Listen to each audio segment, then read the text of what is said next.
Welcome to Tenor Tech, where I solve the problems you didn't even know you had. You start by cutting power at the breaker to remove hazard. Test the fixture with a non-contact tester so you know it's dead. Next, position a stable ladder and put a cloth or bucket beneath to catch hardware. With one hand supporting the shade, use the other to find and loosen the visible screws or depress retaining clips. This releases the shade. Once the fasteners move, hold the shade firmly so it won't swing free and prepare to lift it away slowly. Once the shade is loose, inspect how it attaches. Threaded collars twist off, bayonet fittings align and release, clip-ons pinch and set screws need a screwdriver.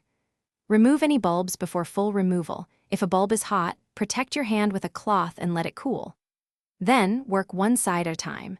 Loosen a collar a little, then the other, or depress one clip then the next, so the shade drops evenly. Make sure to gather screws and springs into a container to avoid losing them. To finish, lift the shade straight down while watching for trapped wiring or glued spots. Slow, steady motion prevents chipping. After removal, clean the mounting ring and inspect the socket, wire insulation, and mounting bracket for wear, repair or replace any compromised parts before reinstalling. If the shade won't budge, gently warm adhesive with a hairdryer or use a thin plastic shim to pry edges. But if wires are frayed or you see arcing marks, stop and call a licensed electrician.